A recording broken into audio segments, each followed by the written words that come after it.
means a lot to me, this ICWA Institute. I have so many people to thank. And I know this week is going to be filled with multitude of gems, with questions that you can continue to ask us, and know that in my world, I come from the Eastern Band of the Cherokee Nation, and I am a very proud Indian woman today. And that was not always so. And one day I will tell you that story. But today we are here to begin your journey into greatness. And I am going to open this up in the way that I know how to with all meetings. And if we were together, we would be eating too, just saying. So with that, I just want to ask the Creator to come in, knowing that my ancestors are sitting with me today. Today is a day that is going to begin a journey that is such greatness that you will continue to ask yourselves, how do I continue to learn? Know that a wise man told me one time, know what you do not know. And I add, and when you know it, you will know it. Continue to seek, continue to ask, and be open. May your heart be open, your ears be open, and your knowledge be expanded beyond your wildest thoughts and dreams today. And with that, I say, oh, it is my honor to introduce somebody who is very dear to me, who comes to this table, well, our new Zoom, because this is our fourth first Zoom. We have so many of you beautiful people today. David Simmons comes from NICWA, and I'm not going to do any introductions because I'm going to let him introduce himself. Just know that he comes to this training with great knowledge. So thank you. David, please take it away for us. Well, thank you so much, Laura. Can everybody hear me? Just go ahead and nod your head if you can hear me. Got a thumbs up, that works too, thanks. Well, this is I've shared this with both Ryan and Laura before, but you know, I do a fair amount of training during the year, and even during this pandemic. I've been on Zoom and other platforms quite a bit, but this is the training I look to as one of my favorites during the year. And the reason that is because I look at the work that you're doing as child advocates around the state of Washington, knowing that many of the children, especially when we're talking about Native children, need an extra voice. They need an extra hand up, a support to be able to get the protections and the help that they need. And when you help the children, I always believe that you're helping the families and you're helping the community. And so we're all connected, you know, we're all related. And so I really thank you for your work. I'm going to say that first. And I'm looking forward to us having as engaged a session as we can over Zoom. So we're going to go through the Indian Child Welfare Act. I'm going to talk a little bit about our agenda, but we're going to have some opportunities to do some things in the chat box. I think today we have about almost 100 people. So we won't be able to use the breakout room function or some of the whiteboard function, but we will do some chat box things. And I think about that as a way, not just for me to see what your interests are, your thoughts are, but really for a way for you to share with each other. So it's really about peer sharing, about peer education. We're all a community of learning. And so we want to definitely nurture that whenever we can. So I'm going to share my screen here just a little bit so you can see what the agenda looks like for the next 2 days. We've got 2 hours each day, and this will give you a little bit better idea of what how we're going to be structuring this. So today's Friday. Happy Friday, everybody. And the first thing, let's see, is it going to work for me? There we go. We're going to start off with some discussion of sort of ICWA and current need. And that's what we're going to spend most of our time today about, because I've always believed that while I can sit up here and talk for a long time about just the policies, we've got to capture our hearts before we capture our minds. So we're going to talk a little bit about what is the need for the Indian Child Welfare Act, what are some of the historical pieces that really define that need, and where do we kind of go next. And if we have some time, and you see here, time and technology permitting, we're going to try and watch a video, which I think encapsulates some of what we are going to be talking about today. That'll take us through the end of today. If we're for some reason we're ahead of schedule, no problem. We can go into day 2. We can start with that. We've got plenty of material. And this is where we're really going to talk about just the basics, the nuts and bolts of the Indian Child Welfare Act. You can see this, kind of the different pieces of it. Trying to have the flow of this follow the way work flows in child welfare too. So we're not necessarily just taking this right out of the statute and following the statutes, but really trying to think about the flow of work. And then this will get us all the way to on Monday to the end of our session, our training.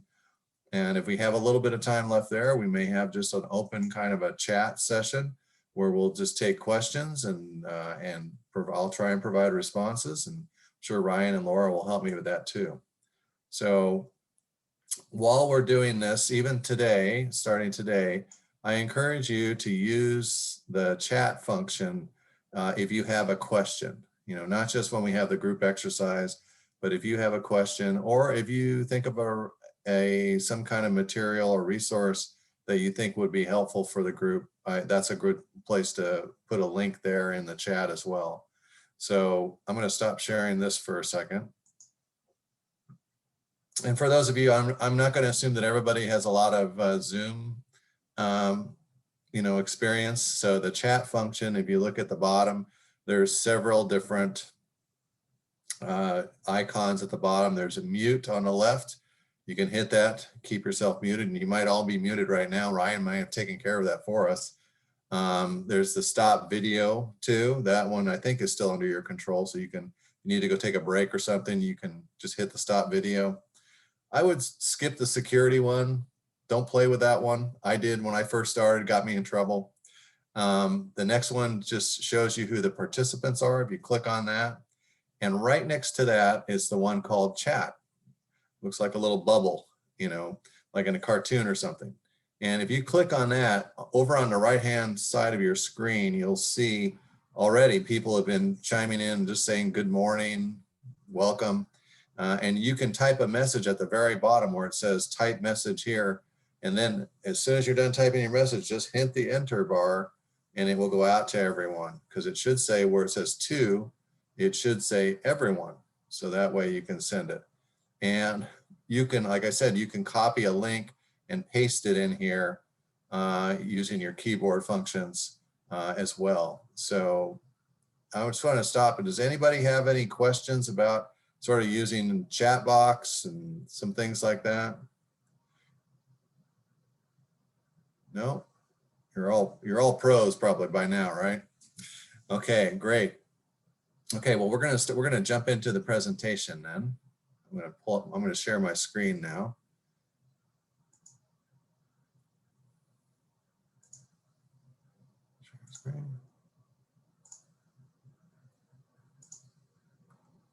Okay, we're gonna do a selection.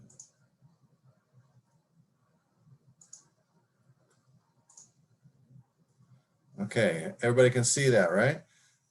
So you should be able to see this big, just this one slide in front of you. And then what we're gonna have on the side is where you'll see the film strip, they call it. And that's where you'll see some of the different people. You'll probably see Ryan, myself, and Laura Lee, and maybe some others too, depending on where it is located.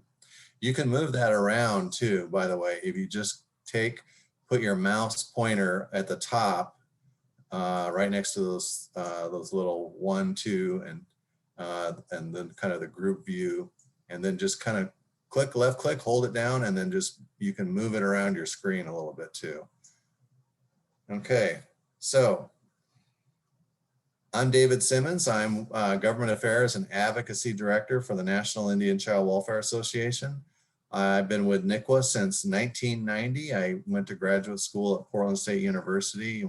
We're located in Portland too, so that's where I met Terry Cross, who was our founder. He's semi-retired now, still working for kids and families, but working on doing a little work for us. But he was our original founder, and back in the early 80s as a therapist, he was working in a residential facility, a child residential facility. And as he was doing that work, he realized that around the Northwest, there were a lot of really dedicated tribal child welfare directors and leaders who cared about kids. But there just wasn't the kind of resources available to them to help them with things like advocacy and training and other research, things like that. So he began to use his free time, weekends and vacation time, to develop curriculum and training. Some of the earliest trainings, like our positive Indian parenting training, our heritage in helping, which is sort of a social work practice in child welfare training. The positive Indian parent is like a parent education, parent training. All of these are culturally based, and then he's developed others, cross-cultural training.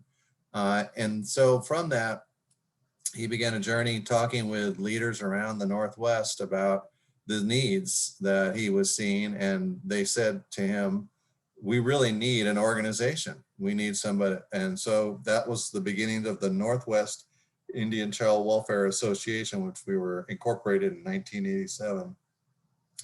And we became a national organization, the National Indian Child Welfare Association, around 1993. So, and we've been doing nationally based work, but our heart is here in the Northwest. A lot of our roots here in Oregon and Washington, especially. And so we continue to really feel honored to be able to do this work and serve the people of those two states and the tribal communities. So I'm going to see if this, I'm going to hope, oh, I'm having a little bit of trouble here with this happens with a screen share. Ryan, I know it's not going to work, I think, Ryan. So maybe I'm going to ask you to kind of run it for me. This happens sometimes when you're, let's see. Oh, there, I got it. I think I got it to work a little bit. Let's see.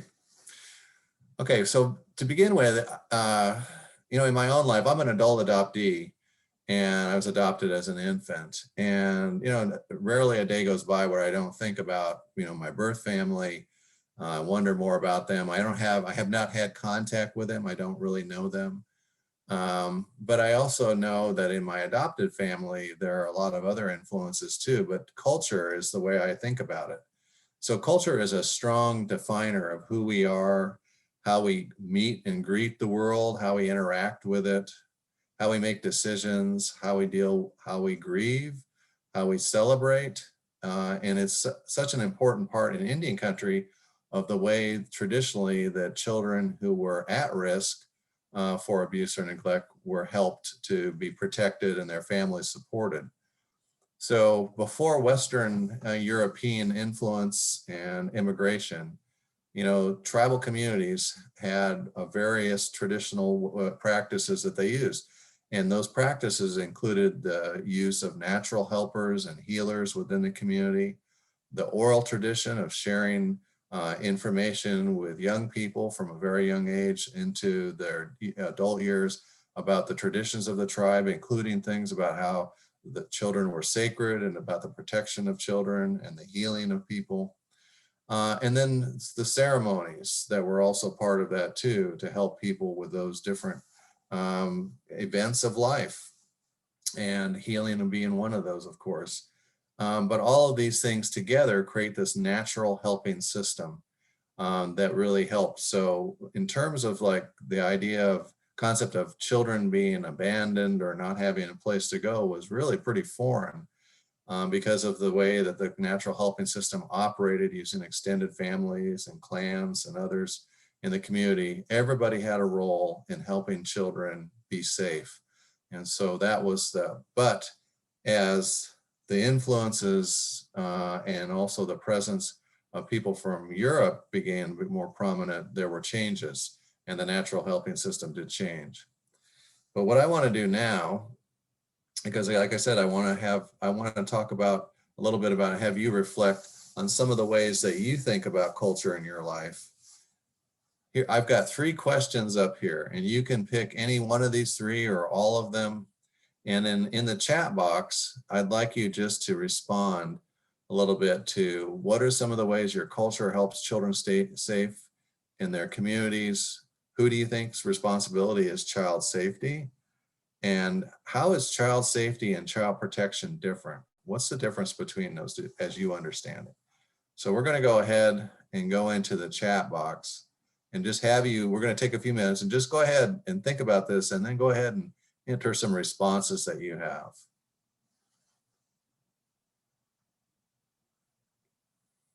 You know, I'm realizing too, Laura Lee, that I don't have access to the chat box now when I've got it in screen sharing. I'll watch it for you if you don't mind. Okay. Yeah, I'd have to get all the way out of screen sharing, which I can do, but do you mind just sort of highlighting a few of the things that you're seeing? No, not at Okay.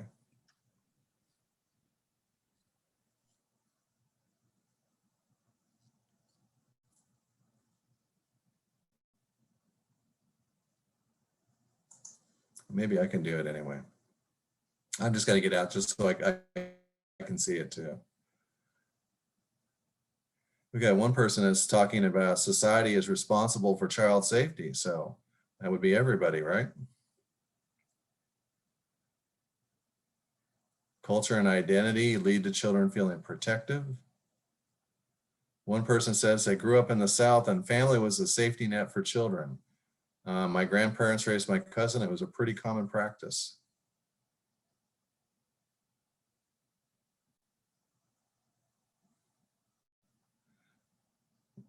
Are you seeing some, Laura, that you think kind of hit a note with you? Actually, David, you touched upon the ones that I was going to talk, but no, it's great. And it looks like a lot of people are just saying everyone is responsible, and and giving them a sense of identity through culture. What do we think about the difference between child safety and child protection? What are people's thoughts about that?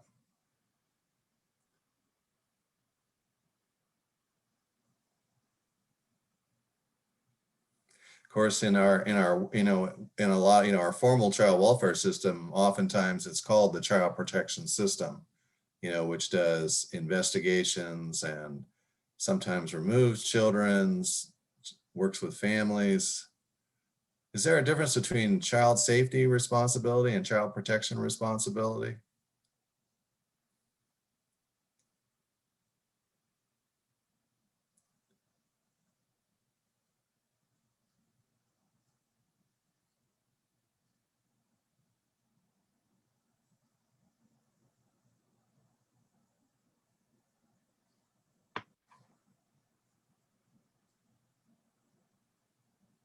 Oh, I like this one, David. It says, child safety is keeping children. Where to go?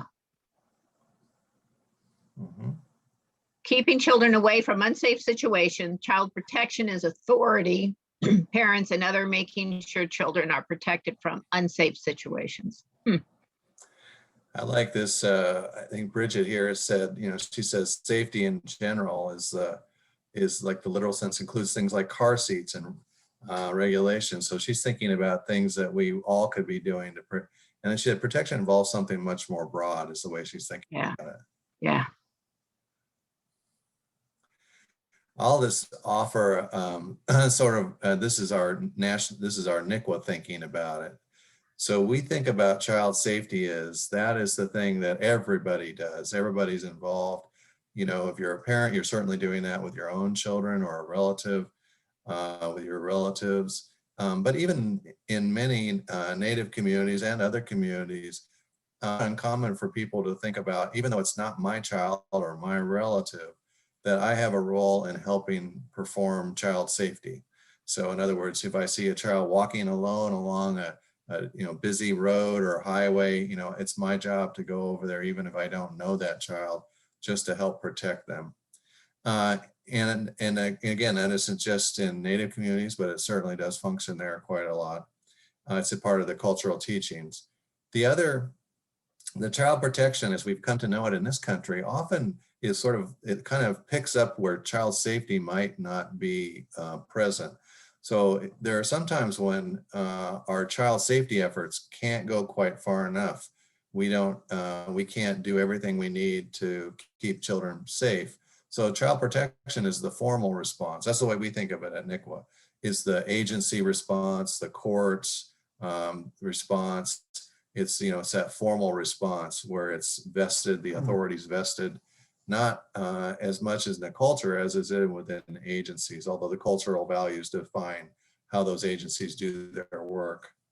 So that's one way to think about it. But I'd like to posit that question to groups I'm working with, because I like people to think about how child safety is, even within this group of child advocates, how our child safety efforts may be bigger than what we're doing in court, and bigger than what we're doing also with the child protection has a role. When it doesn't work well is when people's view of child safety is fairly narrow, and think that formal child protection efforts are supposed to cover some of those community, what we would say are responsibilities. So just keep that in your mind a little bit while you're thinking about this as we kind of go forward. I'm going to go back to our slides here.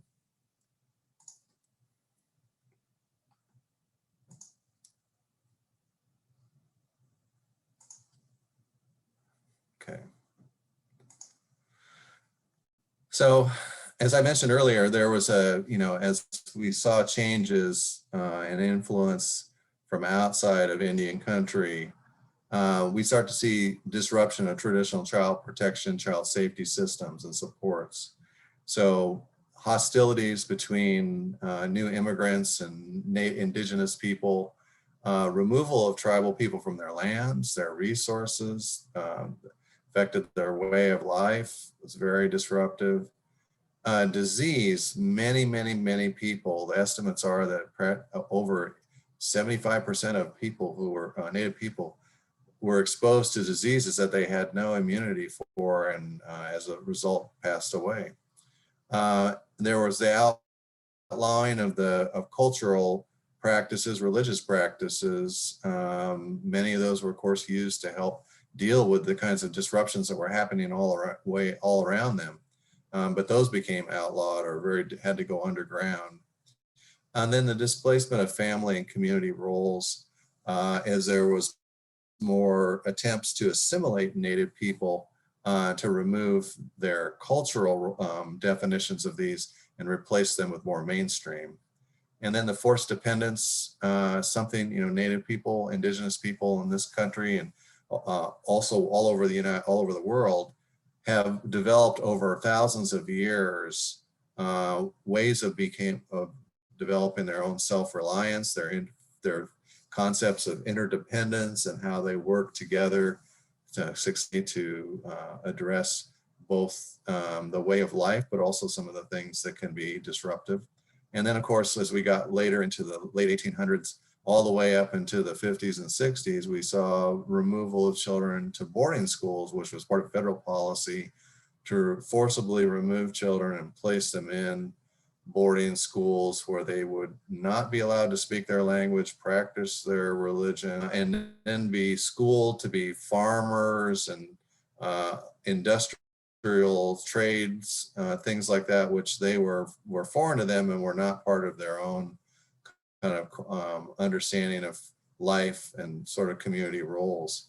So it was assimilation on a forced level. And then as part of that, that was the federal policy, which was carried out primarily through federal agencies, but with some private agencies too, religious groups like some religious denominations. But then the Indian Adoption Project was created in the 1950s through the Bureau of Indian Affairs with the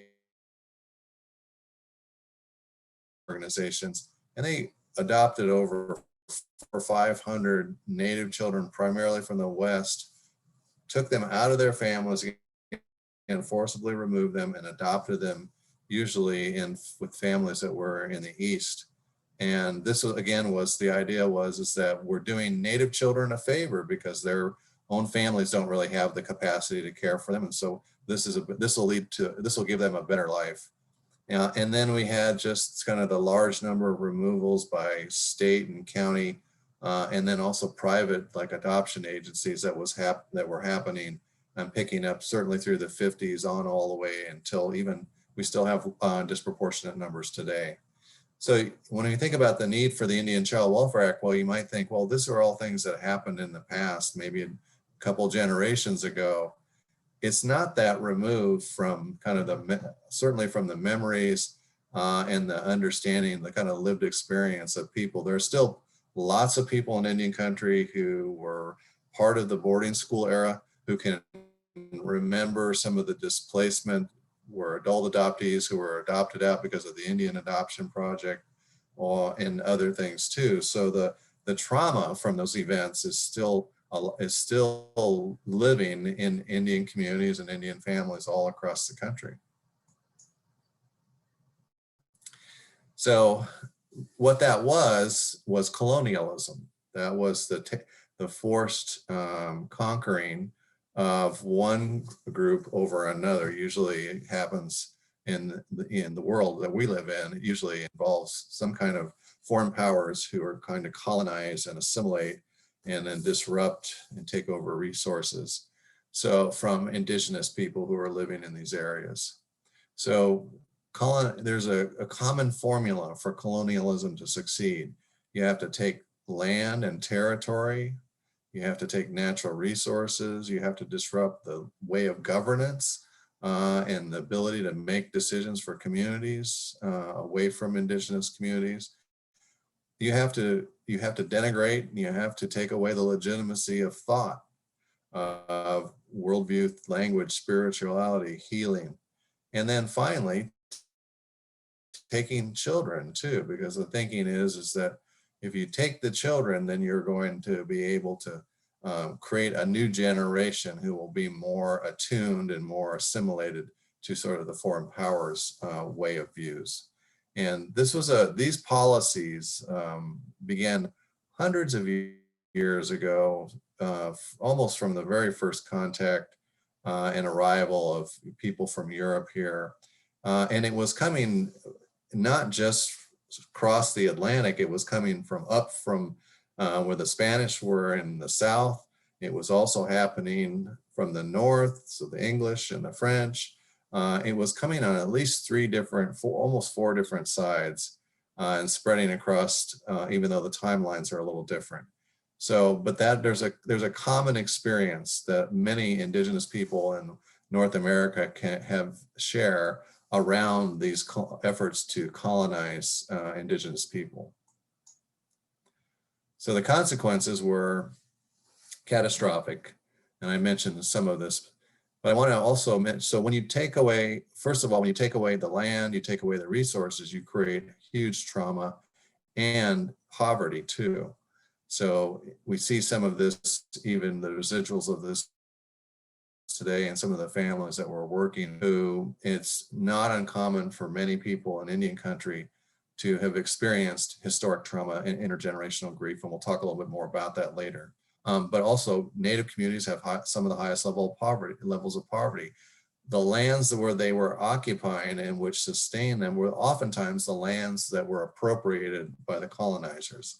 And so they were, right now you can see 99% appropriation of land. If you look at maps that show sort of historically where Native people were before colonization, you'll see that the amount of land they have left now is just literally about 1% to 2% of what they originally had available to them. And of course, after those kind of experiences, who wouldn't have a historic distrust of sort of the mainstream experience and many of the authorities and agencies that work for that within that system. So that's another thing that we often see. It's when I was first starting in social work, I remember working with some Native families, and I was, I had been trained to let people know, make sure that they know that you want to help them. And so I would say, I'm here to help, or I want to help. And many times I was just met with sort of a strong suspicion about who I was and where I came from. We didn't have relationships, of course, in those at first. And so that historic distrust is something that we have to understand and confront in our own work with Native children and families. So now I'm going to ask you, we're going to go back to the chat box. And I'm going to ask you, what are some of the symptoms of colonialism that you see in your work? So think about your role as a child advocate, and what are some examples of the or residuals from colonization that you see in your work? So I'm going to stop sharing. I realize it'll take this off the screen, but I'm hoping everybody's seen this. And I'm going to go back out. So what are some of the symptoms of colonialism you see in your own work? David, the first one that came about was just. Oh, go ahead. No, I was just going to say that was it. Just distrust. I see another person has written in loss of language, prejudice and fears of Caucasian, reduced resources.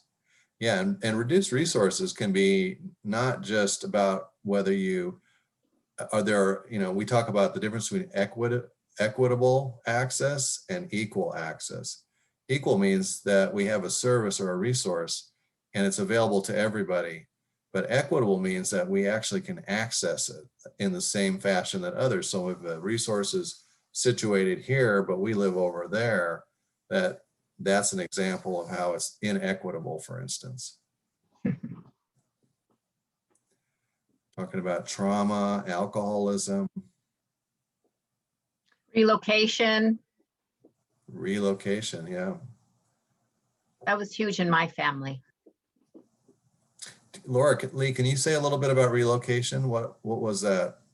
Well, my grandma, they lived in the Oklahoma area, and Grandpa Bentel, who passed away in the 40s, and the government came in and relocated Grandma and her 4 boys to the California area because they felt that she couldn't work the land that she was on any longer. And so they relocated the family to California. And there was huge trauma behind that, huge trauma. And so there was loss of connection to your community, yes, your culture, some of your relatives. Yes. And and I have to say, David, that Grandma stopped being an Indian woman because she wanted to give her boys, her 4 sons, my daddy and uncles, a chance to live in a good way, so she thought. And that was pretty hard for her. Thank you for that example, Orly. That is a really strong example of what relocation looked like for, I think, over 2 million Native people were affected by relocation, if I remember right. Large numbers.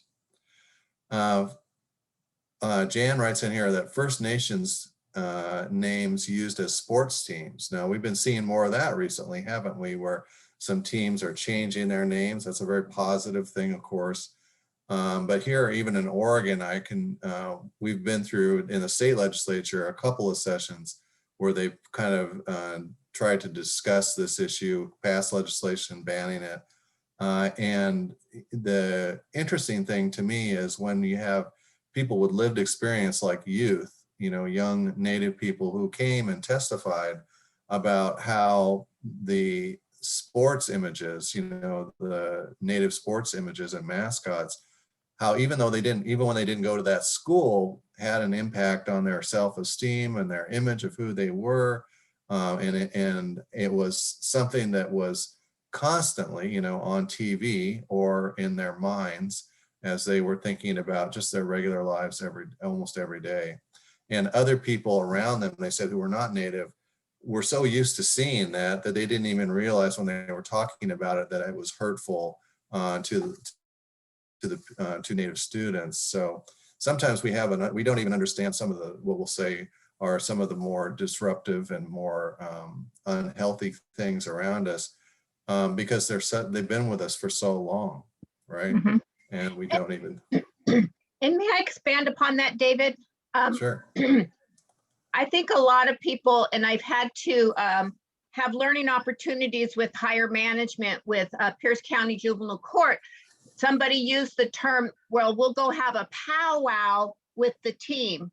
And I sat there for a moment and had to realize that there was a learning opportunity at this moment to explain what a powwow truly is. It's not a meeting. It's a celebration. It's an honor. It's dancing and drumming with, you know, the people in your life. It's a celebration.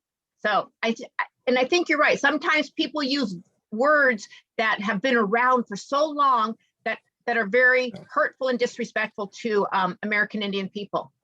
Yeah. So it's being mindful.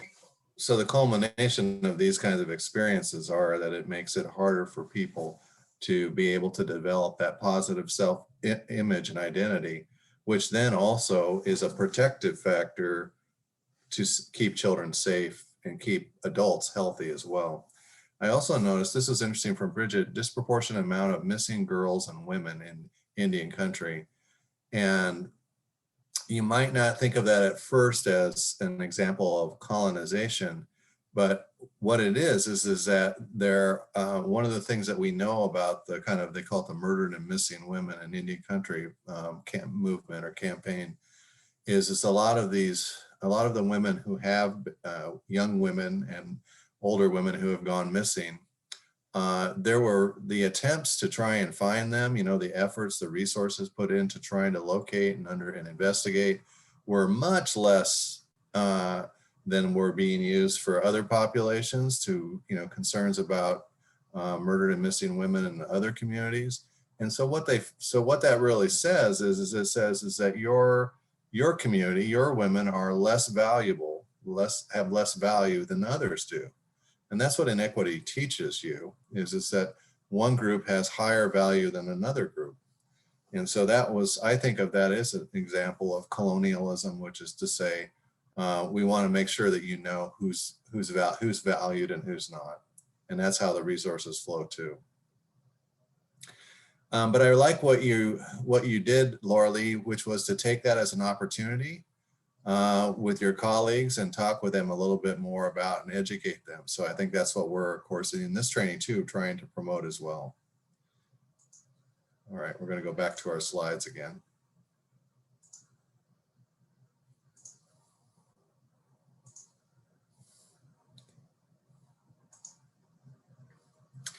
So some of the kind of manifestations for colonization over the many generations is that as tribal governments, and we're seeing tribal governments increasingly becoming more and more able to exercise their sovereignty, there are certainly limitations that are placed based on state actions or federal actions. But we see many, many more examples. In fact, in child welfare, what I like to point out to people in state agencies is that some of the best work in child welfare to reduce the number of children in foster care is actually happening in Indian country. I can point to tribes in different parts of the country have reduced their foster care rate as much as 70%. I mean, think about that. If we could do that at the state level, that would be just amazing, wouldn't it? And so they've reduced the amount of funding going into outplacing children, but they've also been able to keep children home, more children at home safely, keep families break up to a minimum, only where it's absolutely necessary.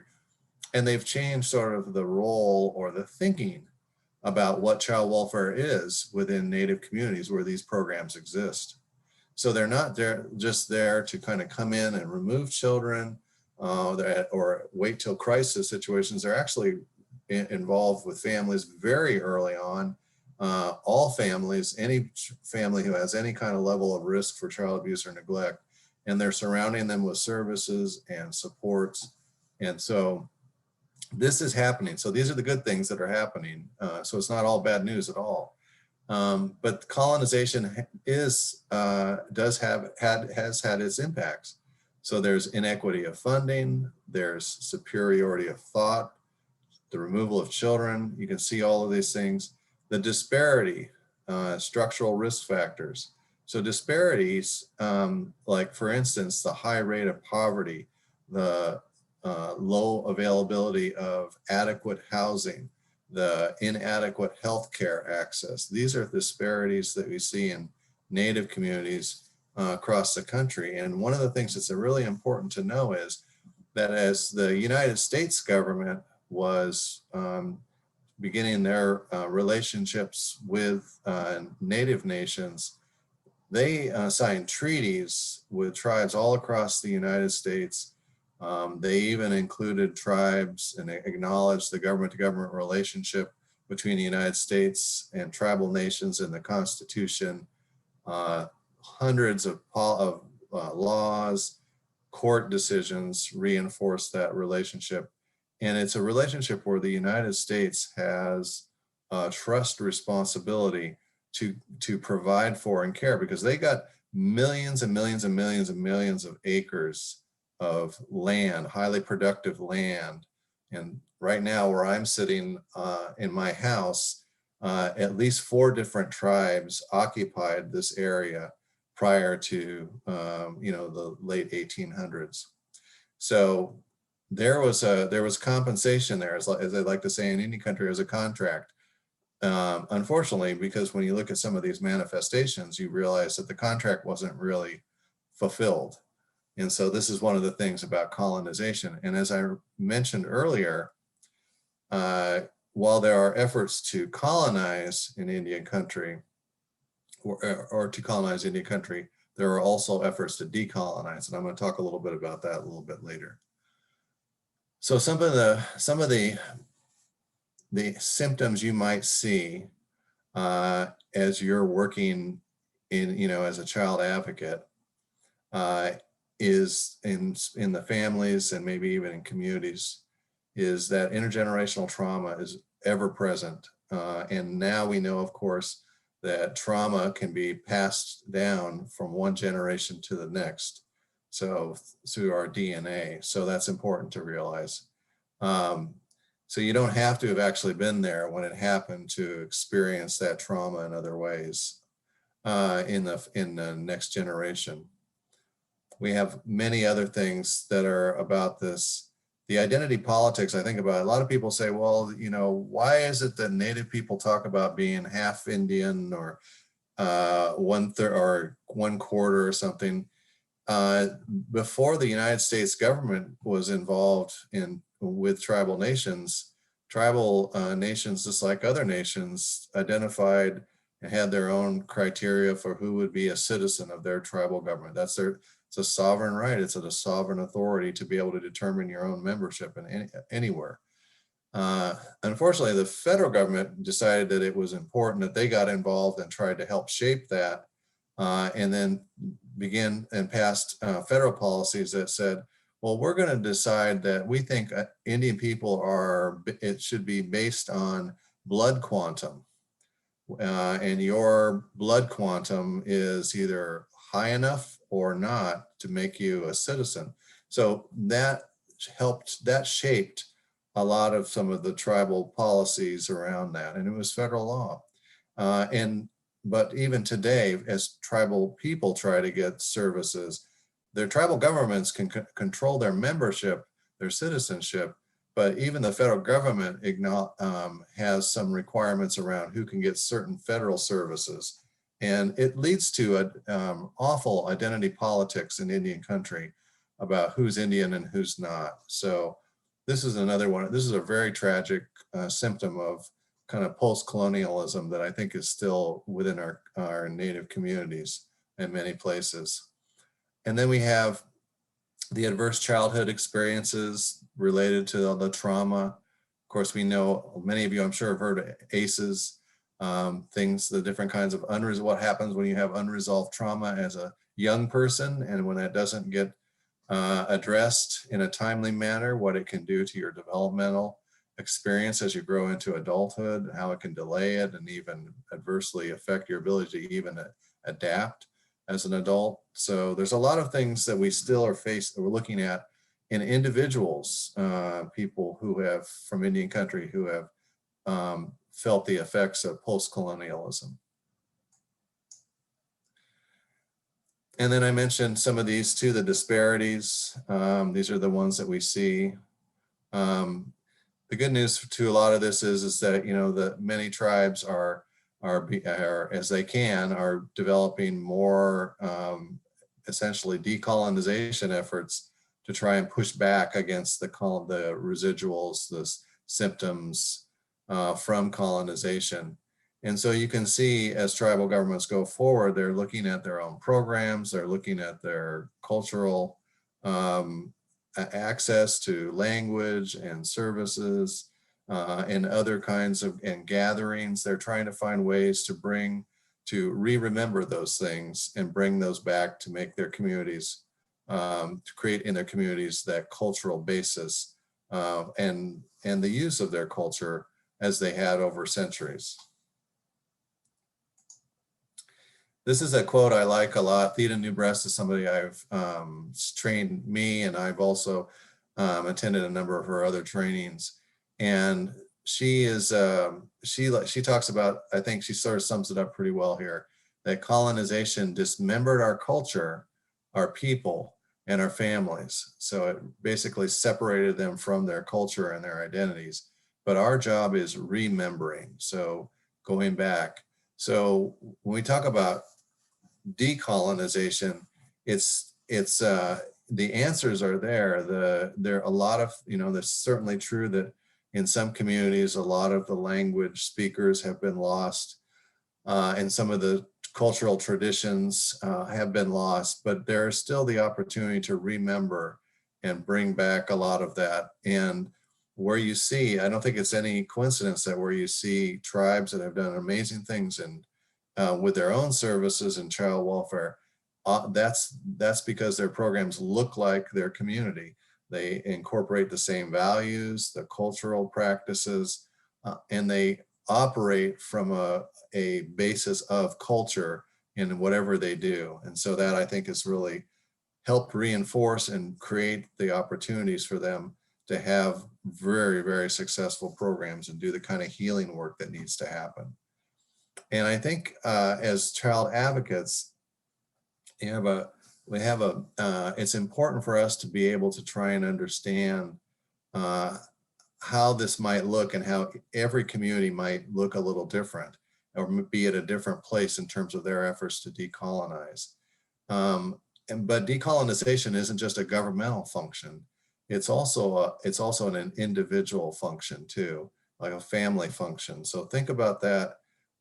You may be working with Native families who present as Native people, but who have experienced generations of efforts to try and assimilate them and may not have had access to being able to really participate in their culture and their tribal activities. This doesn't mean that they're not Native. It just means that they've had a disadvantage that others have not.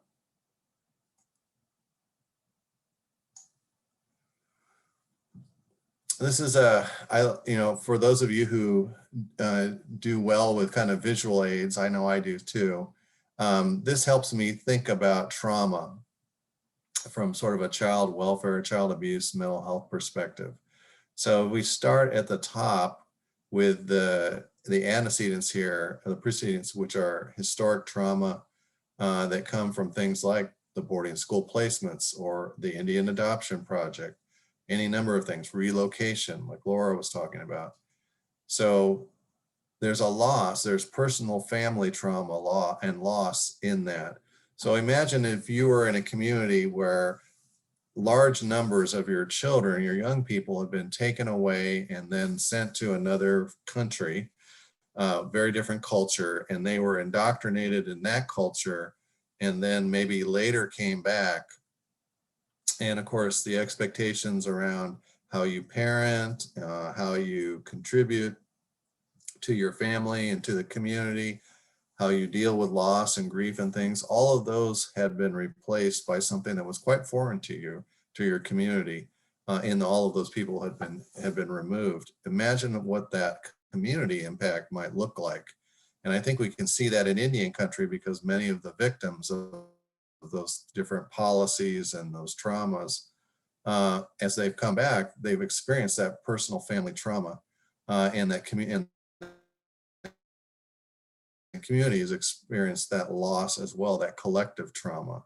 So you can see, and then it, one of the things about trauma in Indian country is that it hasn't been just sort of a short period where there was traumatic events and then there was some respite from that. It's been one trauma after another, after another, after another. And so it just continually has been happening over generations like this, in this kind of cycles. So it continues to contribute to that collective trauma as well. So as trauma if it's not addressed, especially in a timely way, and the trauma is complex, which a lot of the trauma that Native people have experienced is, then we get damaged attachments, depression, anxiety, things like use of substances for coping, and just kind of a variety of mental health issues operating in the families and in the community structures. So it's very cyclical. You can kind of see how that works. And trauma really does, it begins with the events, but it moves quickly through individuals, through families, through communities. And then, of course, then we have unhealthy situations. And if you don't have access to help you, or you don't, then it makes it even more difficult. And that's when you can see the trauma being passed from one generation to the next very easily.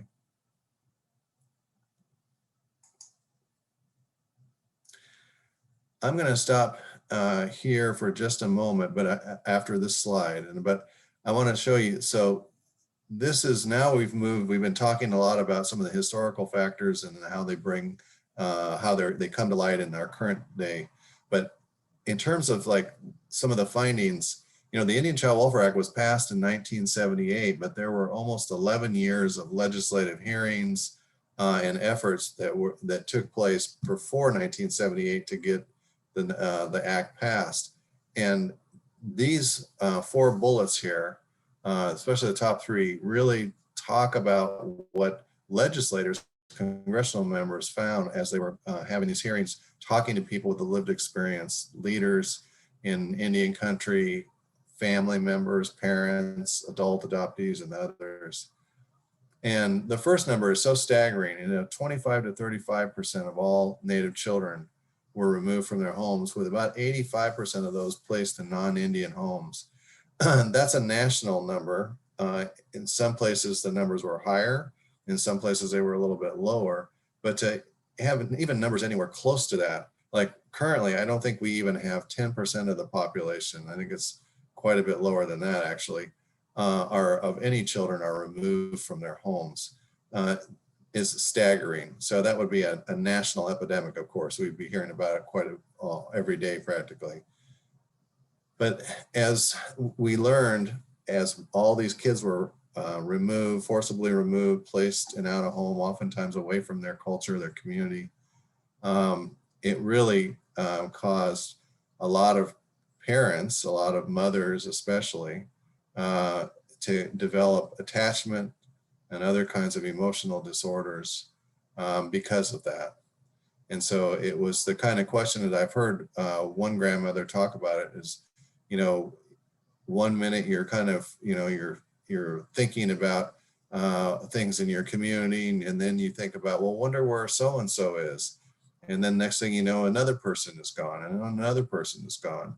So that kind of loss just piles up in the community, because most Native communities are pretty small, and people really do feel that too.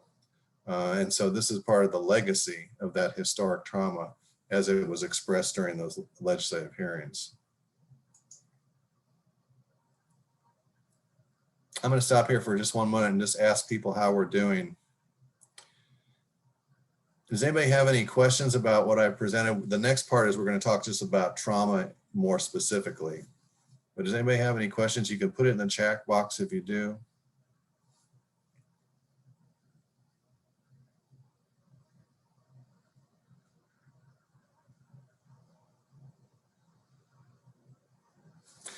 Laura Lee, I imagine you've been looking at the chat box a little bit too when I've been presenting. Did you see anything that we should respond to? Actually not, David. I will bring that to your attention if we do, but I'm sure there's questions. I think people are just probably trying to take in a lot of stuff that they haven't known before. So this is good. Okay. Good. I'll go back and we'll start on the next Okay. slides related to trauma.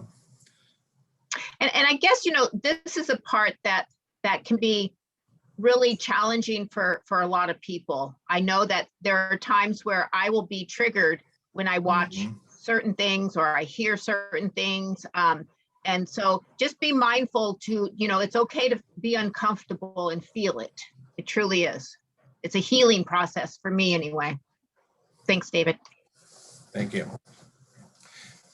And I would add to that too, to say that if you're feeling like you need to take a break or something, you should feel free to do that as well.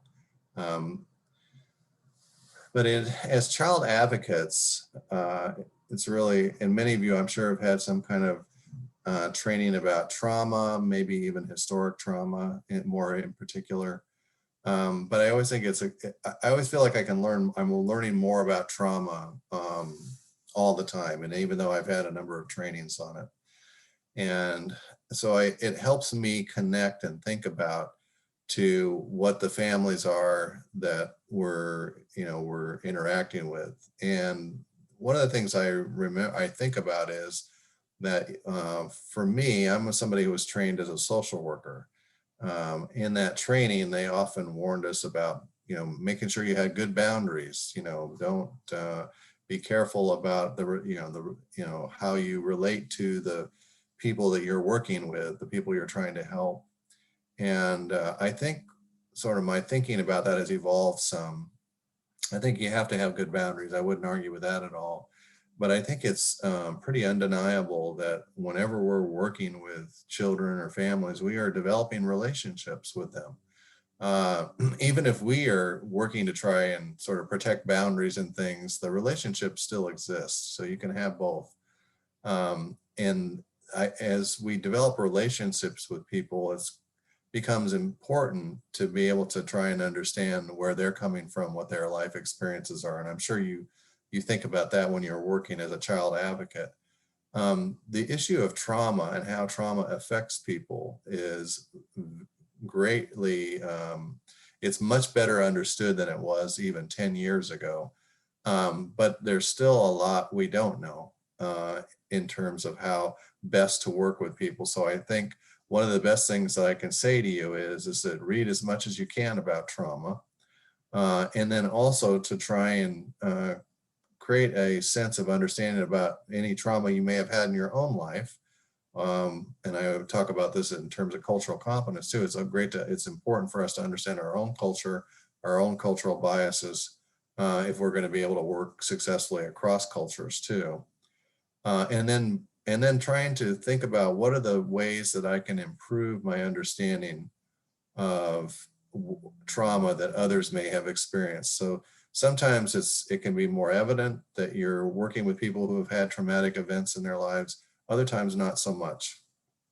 So thinking about what you can do to kind of improve that understanding of it. So trauma at its basic level is an event or series of events that creates severe stress reactions. So one of the things I think about is that if I have a bad day, and let's say I take my car in and I call back and the guy says, I'm so sorry, but your car is going to need a major repair. We're going to have to replace the whole engine. And that's going to cost $3,000. Well, that's going to cause a stress reaction in me. But I'm going to get over it. I'm going to be okay.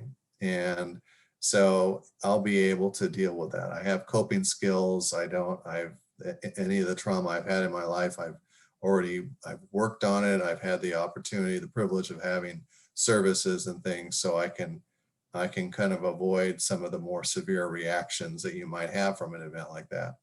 Somebody who hasn't had those services, somebody who has had other kinds of trauma, more maybe types of trauma that I haven't experienced, and maybe more frequently, may have less coping skills. They may have less ability to kind of compartmentalize some of that stress or that trauma event. And so they're going to get triggered more easily, and they're going to have a more severe reaction. So so we have to remember that maybe sometimes we can be working with two different children, one who has had traumatic events and where their trauma is very apparent because they get triggered easily and don't have a lot of coping skills, and other children who've also had traumatic events but may not be as easily triggered as others, or have a way to think or cope with it. So understanding sort of the traumatic events that have impacted their lives, trying to understand what kind of options they had to try and process that, to try and get healing services, trauma-informed services, and what are their current coping skills too, as well. And I would also extend that to the families of the children too, of course, thinking about, well, can help you inform your advocacy efforts on behalf of those children too. Where's my mouse? So I'm not going to go through all of this, but this just talks about childhood trauma and brain functioning. It's really technical information at some level. I've tried to reduce it to something that's a little bit more consumable in a training. But basically, what it talks about the three parts of our brain, and then how they work together, and then where threats and how do each of those different three parts function in the time of threat or stress. And so you can see that it talks about sort of, and in the trauma training, if you've had training about trauma, you'll probably have seen in brain functioning, you'll see this. And then you know that when there is perceived threats, or real or perceived, what happens is that we get triggered into a survival response, right? The fight, flight, or freeze. Very important. So the question is, what do you perceive as a threat? When I go back to that example of, $3,000 car bill, that's a threat, but it's not the kind of threat that it causes me to go into a survival response. But it could cause somebody else to do that who has unresolved trauma and mental health issues. I'm going to go on to the next. And at the bottom, you can see too that there's a link to get some more information about this. Oh, there you go. Sometimes I lose my mouse on this screen. So this, again, talks a little bit more about sort of how the prefrontal cortex operates in these kinds of situations where we perceive threats. And then the hippocampus and how it helps us make decisions, address kind of complex problem solving and things like that, cause and effect. And now the childhood, now we can talk a little bit about the childhood brain. So the childhood brain develops with survival functions developing first before those kind of more sophisticated planning and impulse control functions. So children can develop a memory of fear before they can really even understand it. I think that's really important. You can have, especially young children who kind of experience traumatic events and have experienced complex trauma, and they can not really understand the pieces of it very well, the why and the where and things like that, but they have a memory of it and they know what it felt like, and it can impact their brain development in several different ways. And you'll see that as you read this last bullet. You can see, imagine, probably you've seen this in some of the kids that you've been working with too. And so I would really, again, read as much as you can, learn how to maybe help identify those things that can indicate that their children have experienced trauma, and then thinking about that in terms of how that your advocacy response would be for that. And so it's like children, adults too, who have experienced childhood trauma, can have fear responses that are triggered by less and less stress. In other words, it gets easier and easier for them to become triggered as they get older. Another important thing too to understand. And then if you haven't got a real strong understanding, if you're developmentally not able to really understand, but just primarily are feeding off the threat, the response, what can happen is that you can lead to other behavioral or mental or behavioral health issues too, like substance abuse, anxiety, bipolar disorder, depression. So while the brain is relatively,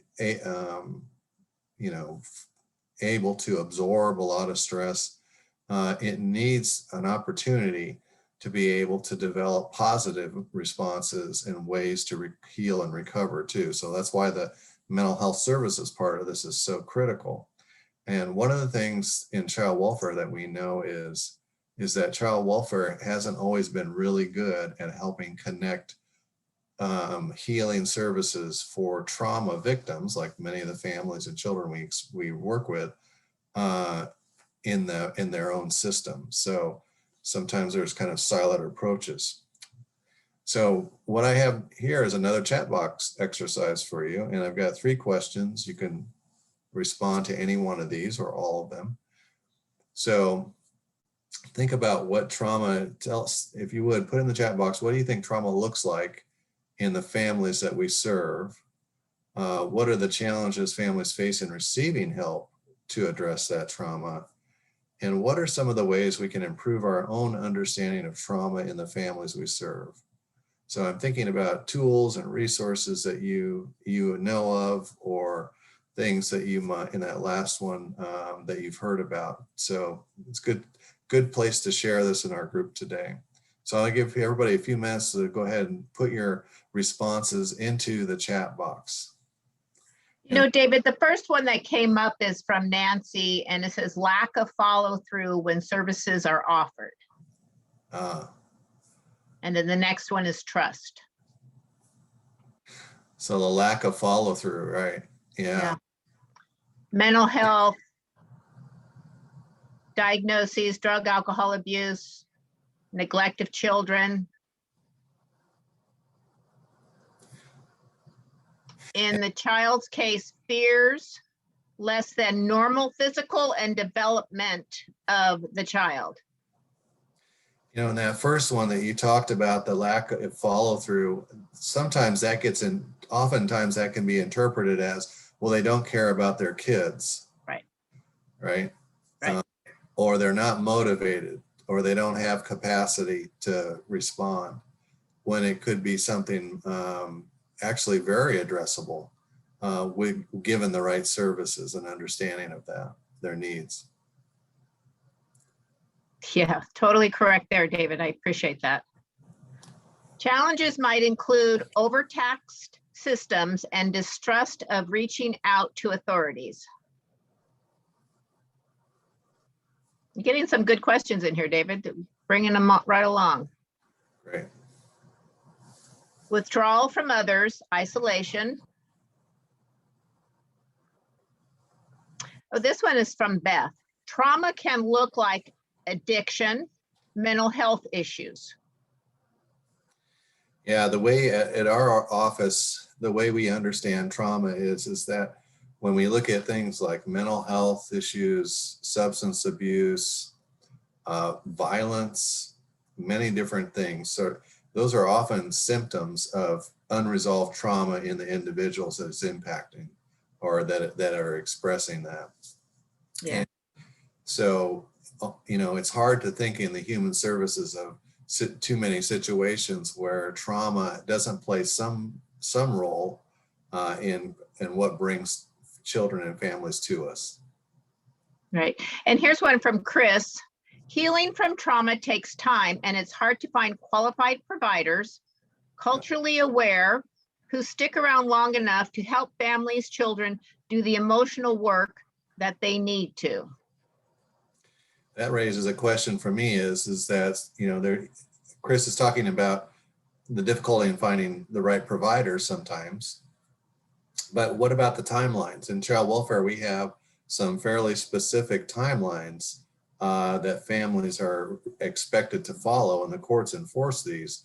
And so does that create problems for the families if they're not getting services and the time the clock is ticking basically towards whatever it might be, removal or termination of parental rights even. I think that's a systems challenge. Yes. How does if you talk to people that work in substance abuse prevention and treatment, they talk about the recovery process can take years, and certainly that first year is really critical. But when you talk about in child welfare, we think we're moving as fast as we can to speed kids to permanency. And sometimes what parents need, and even the children need, to be able to heal and succeed takes longer than the child welfare system is willing to give them. And that's true. And I think sometimes, having just not the child and the parents, but you're looking at the whole family as a relational piece.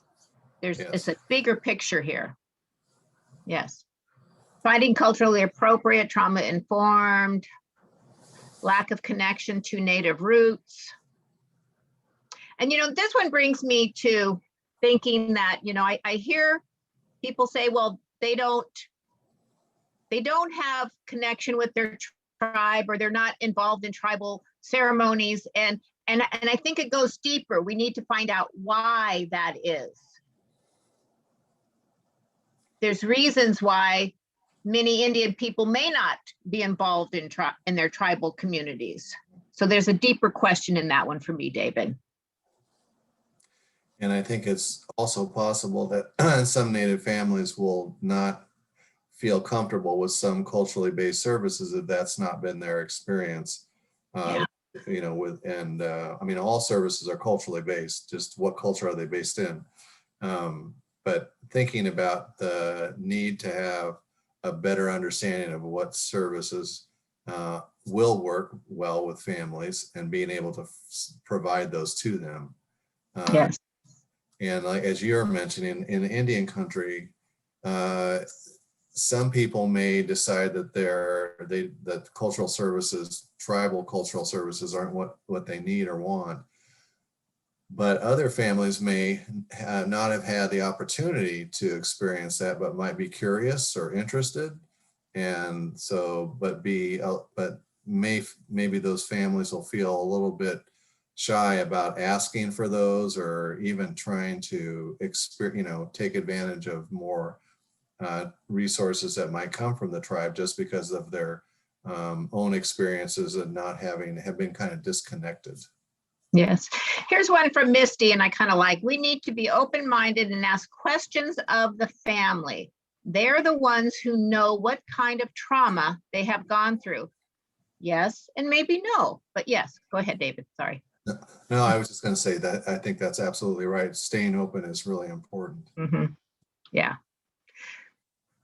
There's at least 30 questions here, David. Are they questions, or are they response? Are they more like statements? Well, a lot of them are statements. Yeah. If you see a question, I'll be happy to onto it. No, they're pretty much statements from, I think, where they're standing at this time. Okay. Yeah. Well, maybe what I'll do now is I'll kind of move on to our next slide. Perfect. Say thank you to everybody who's participating in the chat box exercises. This is very helpful.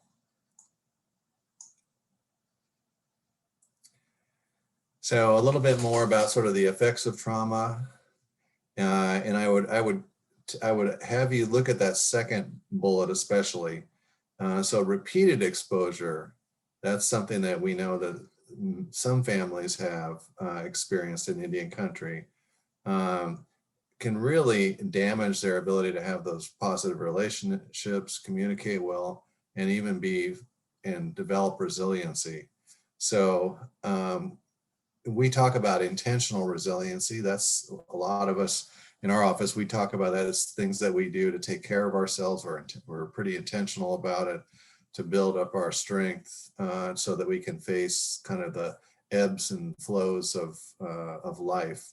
But if you've had repeated exposure to trauma, it may be difficult to think about how you can actually create an intentional resiliency plan for yourself. Everybody has some capacity to be resilient, but it takes the pathway to that is different for each person. And so, I think about, for instance, a lot of times caseworkers are developing case plans for our families to help them essentially strengthen and support so that they can have their children returned or that they can keep them at home safely. Uh, and sometimes the case plans have quite a few, goals or objectives. So if you're a person that's been exposed to repeated trauma events and you're looking at that and you're looking at like 8 different items, and I've seen case plans with as many as 10 or 12, which I think is too many for a lot of families. And you're trying to imagine, how am I ever going to be able to do all of this? That in and of itself can feel traumatic, because you just don't trust that you don't have the resiliency to think that, okay, we're going to take it one step at a time. This is our process. And so as child advocates, I think it's important for us to look at those case plans too, in light of the people the children and their families that we're working with, and indicate and help and share information about, this might be a little bit much for somebody at this point in their play where they've been in terms of the kind of traumatic events that have occurred in their lives. So I would encourage you to kind of use that lens to help, because when I believe that many times, the difference between parents succeeding and failing in case plans is having enough voices in the room that express, yes, you can do it. Yes, you can do it. And we are going to help and support you in this. And we understand when sometimes maybe things are when the expectations are maybe a little bit unrealistic for you.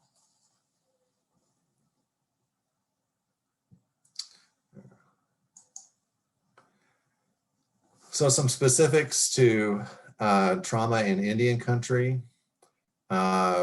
We talked there, the term of cultural trauma, removal of culture, historical trauma over long periods of time, and then an expression through intergenerational trauma through centuries. You notice this is centuries of basically repeated exposure to racism, warfare, violence, and catastrophic disease.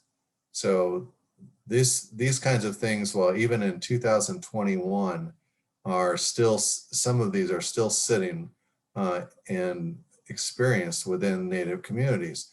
Now, we don't have open warfare between the United States and Native nations now. But what we do have is that we do have violence. The violence can be felt emotionally, not just physically. And right now we're in a period of time when many of the kind of the bedrock fundamental basis for tribal sovereignty are being attacked either in the courts or at a policy level. There's a lot of information in the media attacking tribal governments and tribal people. So those expressions of racism and sort of, I call emotional violence, those have impacts on Native people and Native communities. So those are still here. And while you might be working with a family who's dealing with something related to child abuse and neglect, don't underestimate the impact that some of these things can have on those families and those children as well.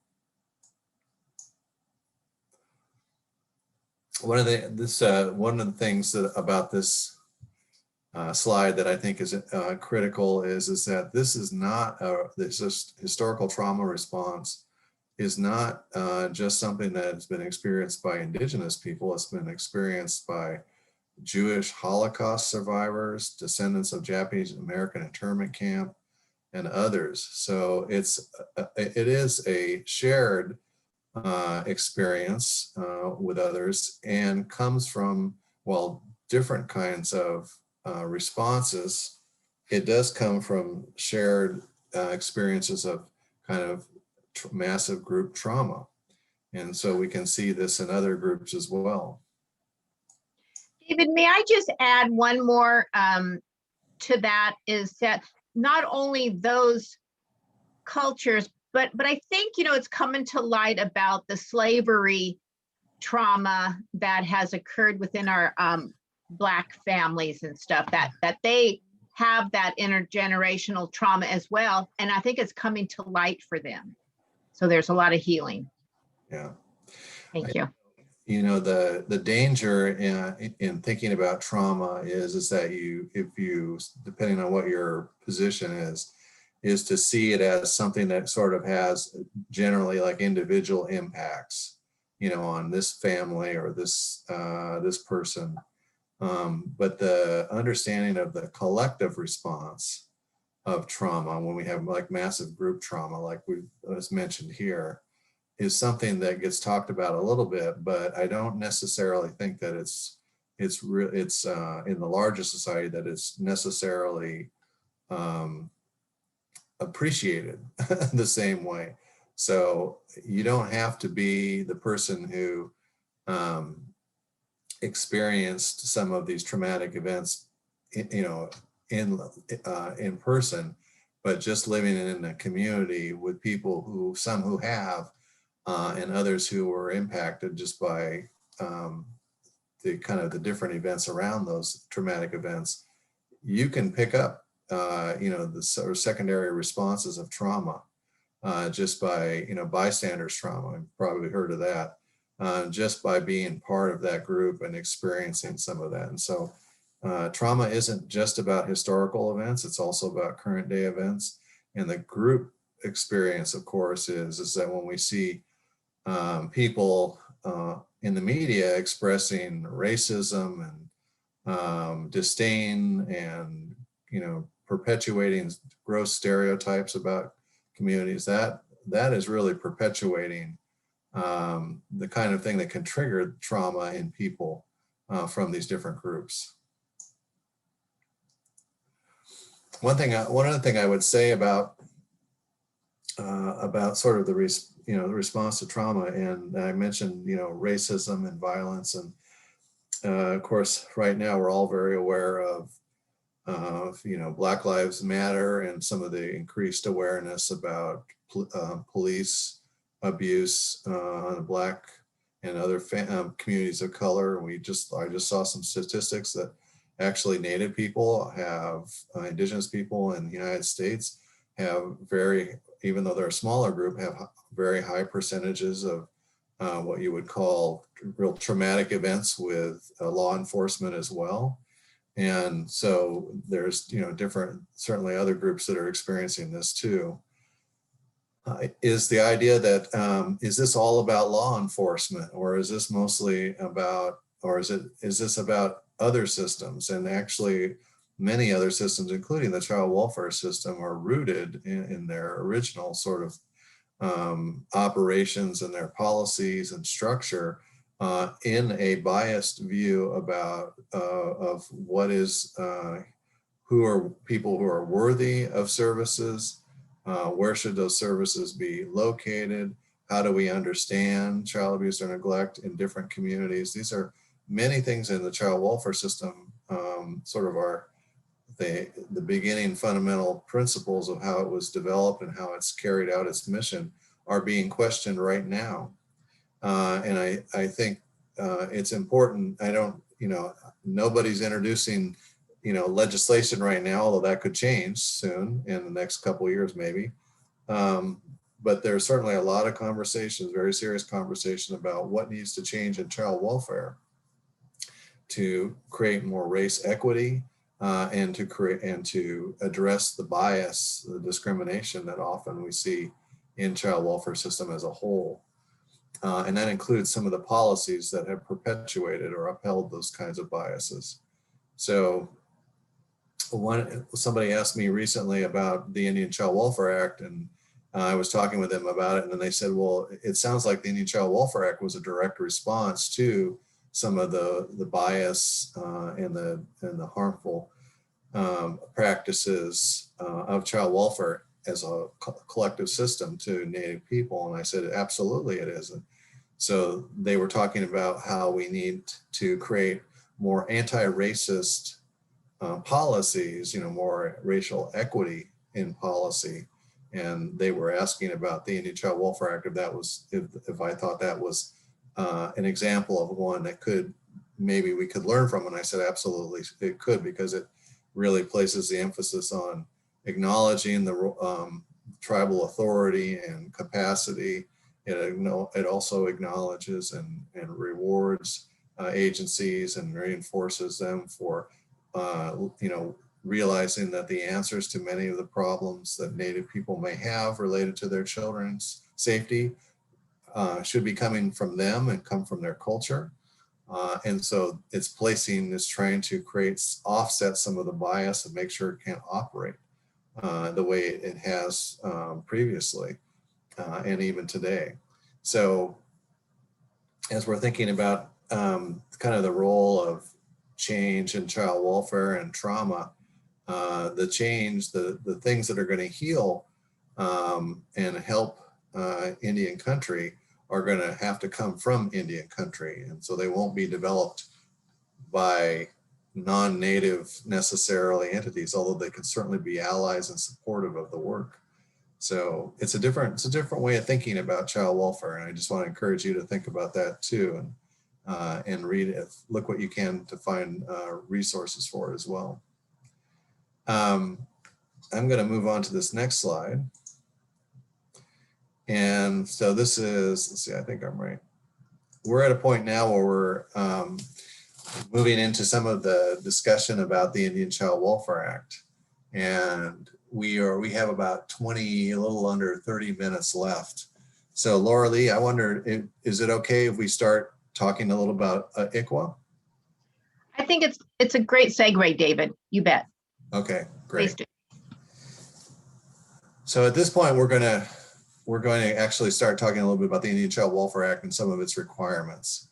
So I've tried to provide some information to you about sort of the background, some of the policies and efforts by the federal government, and even in some cases state governments too, that have impacted Native children and families, and also talked a little bit about trauma and how that has an impact on the children and families that we work with.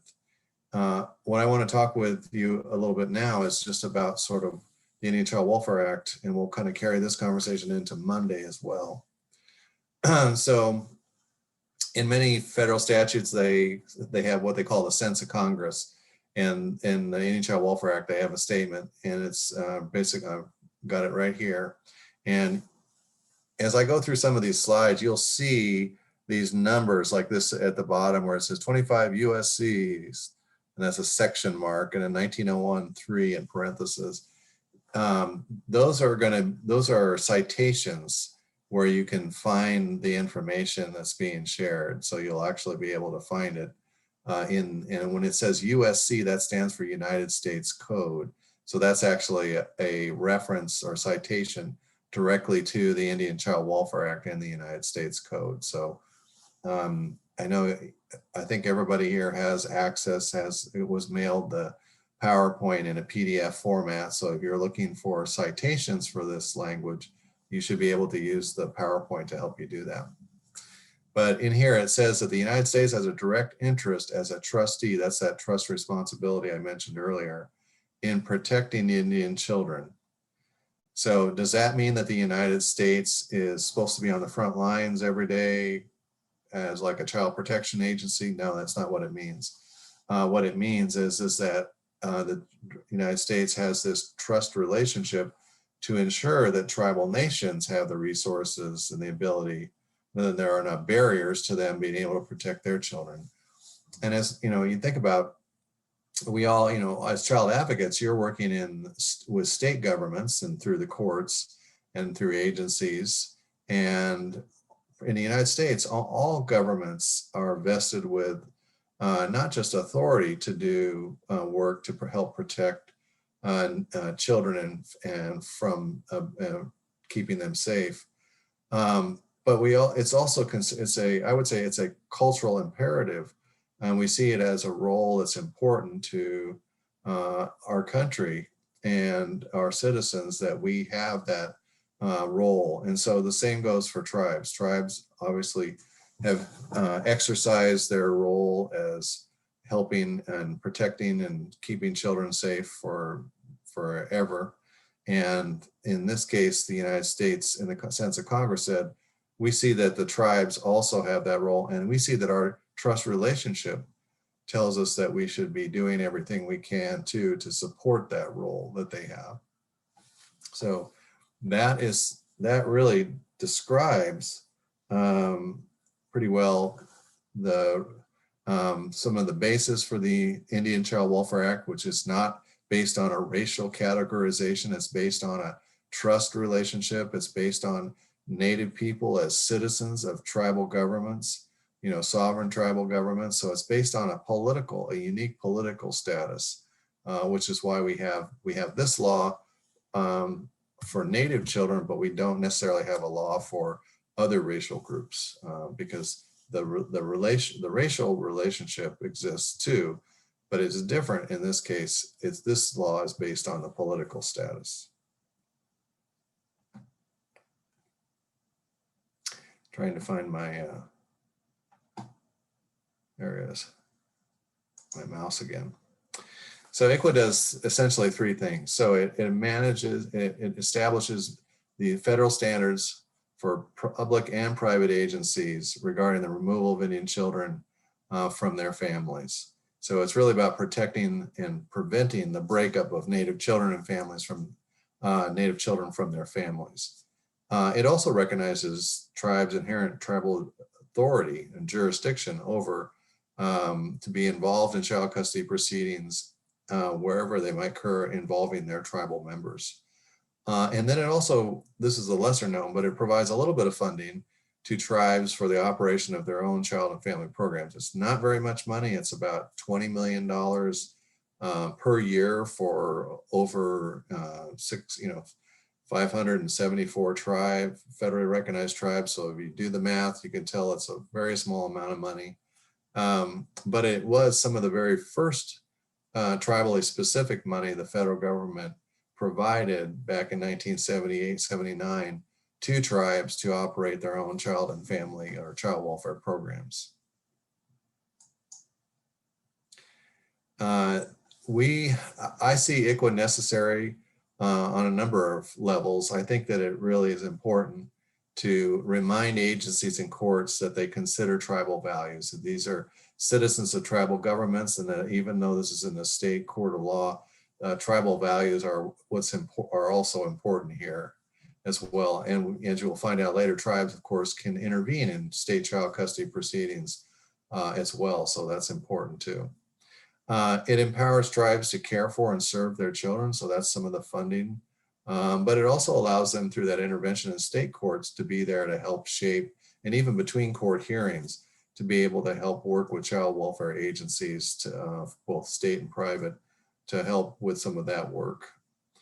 It counterbalances the systemic bias, but in that you see in systemic systems like child welfare, but also the bias in individuals too, that can operate outside of some of that systemic bias.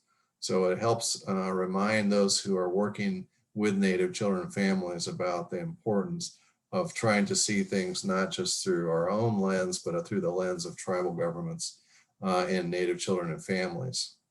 And it expands the resources available to Native children. If the thing that I notice is that through the application of the Indian Child Welfare Act, there are several places throughout the proceedings and even outside of the court hearings where ICWA is very helpful to making sure that Native children and families have as much access to protective factors as possible.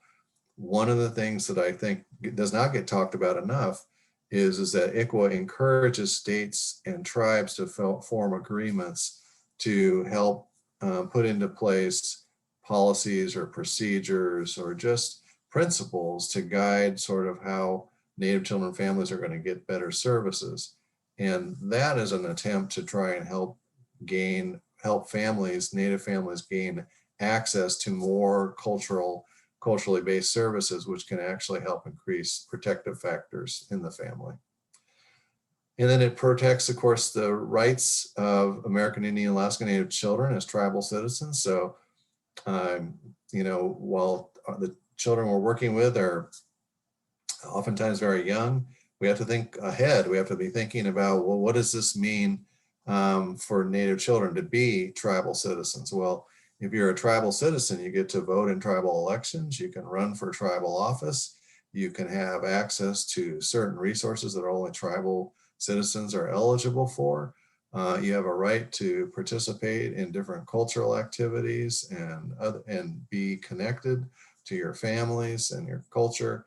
If we don't work to understand and try and promote and encourage that, what we do is that we're kind of taking away from children who can't control these things on their own, the ability to be, to grow up and be able to be that next generation that all tribal communities need, you know, those citizens that can do the things to help lead and create the future for tribal communities. So it's not just, so what we're doing now can have a great impact on what can happen later, not just on the individual or familial level, but also on the collective and the community level. And of course, it fulfills the federal trust responsibility too. This is a law that creates, that fulfills that by making, the federal government is telling states that they need to consider certain things. They have some minimum federal standards to meet when they're working with Native children and families. So sometimes I get asked questions about, well, that was then and this is now. Maybe you've heard that saying before. And I say, you know, the Indian Child Welfare Act is still incredibly relevant. And this study, Center of Study of Social Policy from 2007 is one example. And I have other examples too from state data that we've collected. But what they did is that they looked at a group of 200 children. One group was white or Caucasian, the other was American Indian or Alaska Native. And they looked at sort of from the first time of referral or a report of suspected child abuse and neglect to the kind of closing of the investigation portion. What happened with these families or these children? And in looking at this, they were careful to look at children and families who had very similar circumstances, similar circumstances in terms of what kind of abuse was being reported or neglect, what were some of the circumstances of the family, economic and otherwise. And what they found is that you kind of have to read this from right to left. So you look at, you've got 200 that were reported, 200 children were reported as suspected, abused, or neglected. Twice as many American Indian Alaska Native children were investigated. So in other words, it was a decision point in the child welfare system that said, we're going to investigate, there's enough to warrant an investigation. So twice as many of them got investigated as did the other group. And then the next major decision point in child welfare, of course, is, are we going to substantiate this allegation of abuse or neglect? Again, twice as many were substantiated than in the white or Caucasian group. And then we looked at, this is the number that I think is most striking, is that we had only 8 out of 200 children were actually placed out of home from the white or Caucasian group. 32 were placed out of home, 4 times as many from the American Indian Alaska Native children group. Now you might say, well, maybe the American Indian Alaska Native group had more problems. Well, again, remember, we went back and they were careful to look at similar types of families, similar types of reports, and so that they were trying to control in this study for those other factors. So it indicates, and I've seen this data, similar type of data in 2 other states, also similarly controlled, where we found that there was similar kinds of numbers.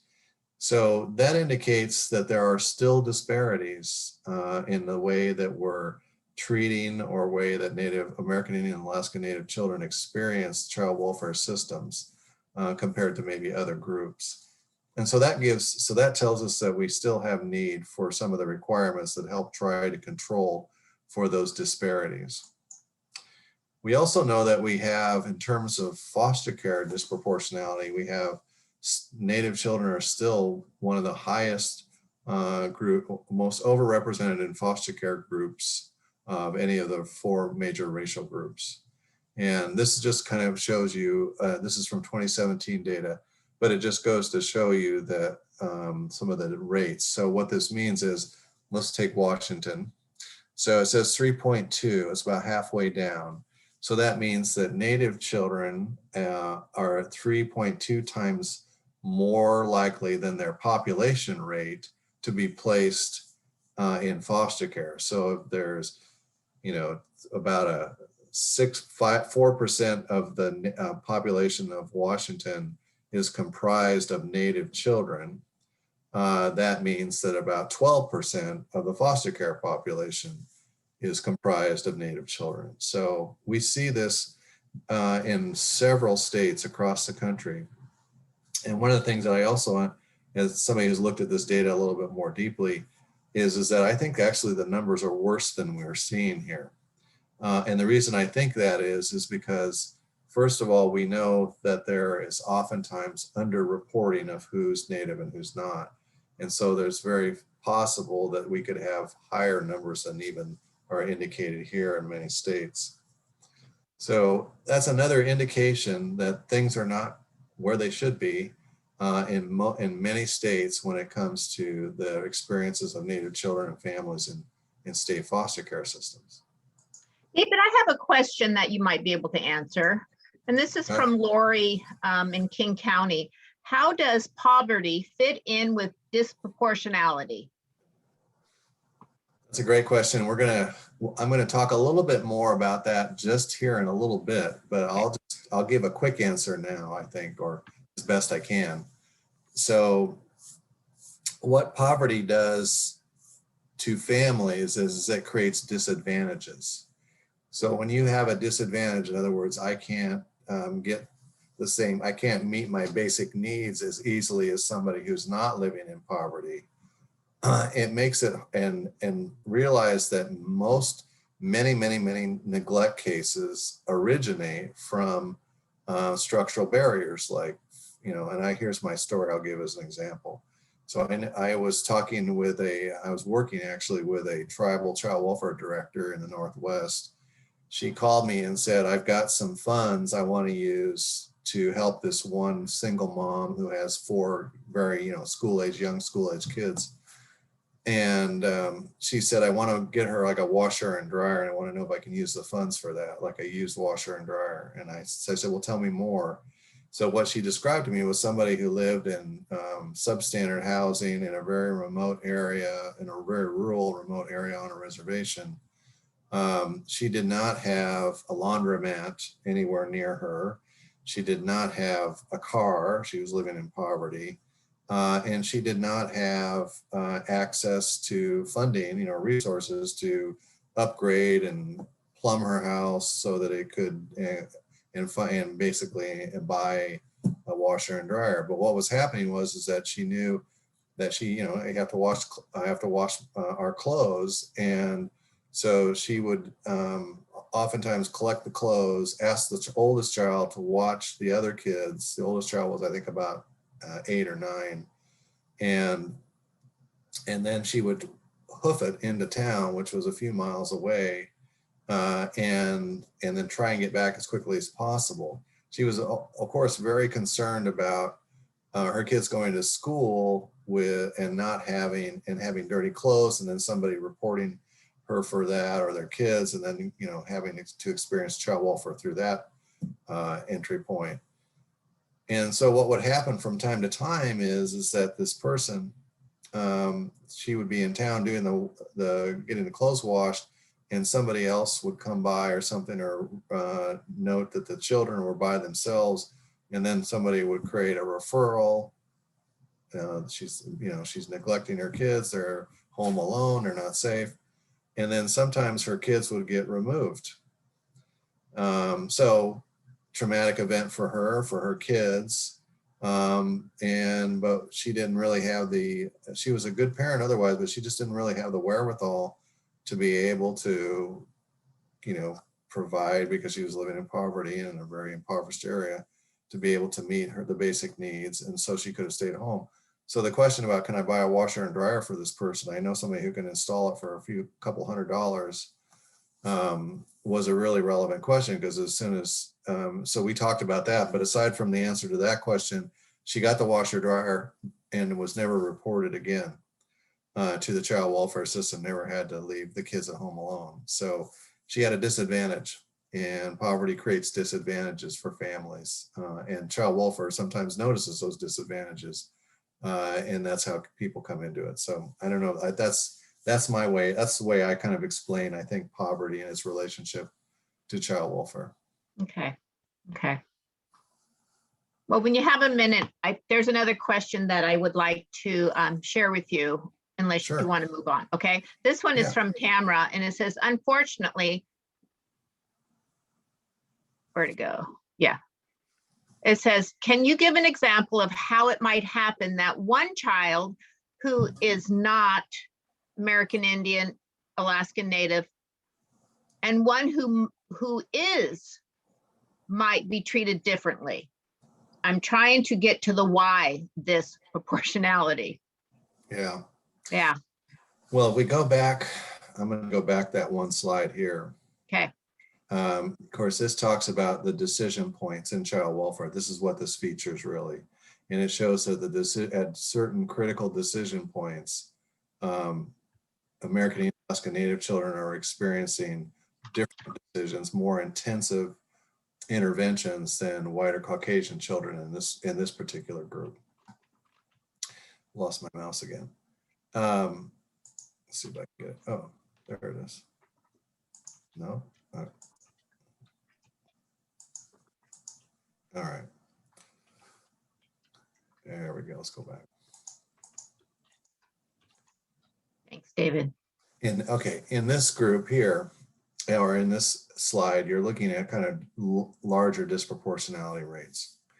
So what happens is if you have two children and who experience child welfare differently, let's say one child is able to get services in their area, in their community, close by, services that are a good fit for their community, for their culture, and the other child is not, what do you think is going to happen? So as the court looks at this case, as the agency looks at this case, one family seems to be moving through their case plan with with some more signs of progress and hope, we'll say.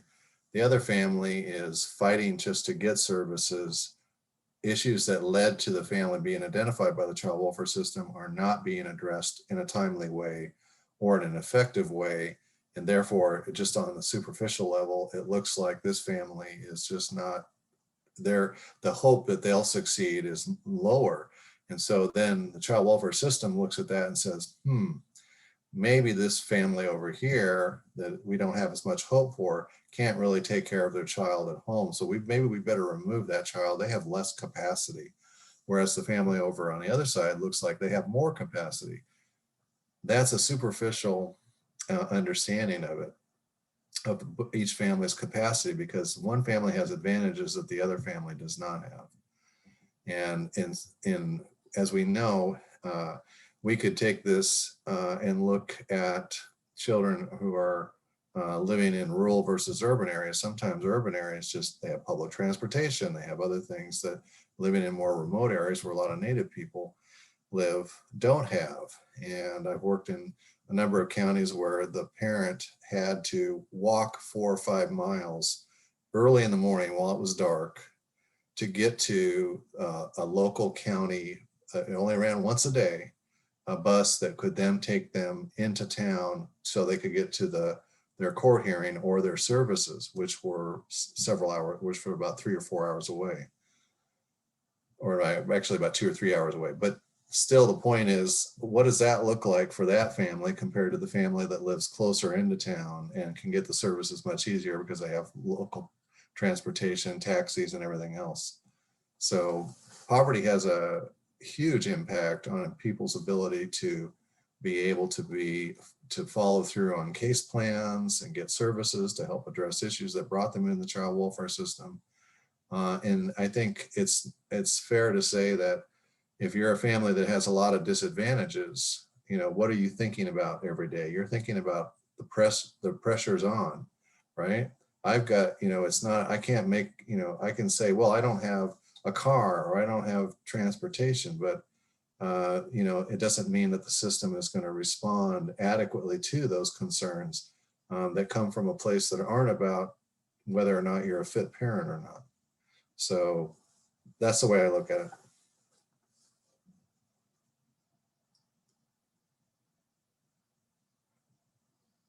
Laura Lee, is there any other questions?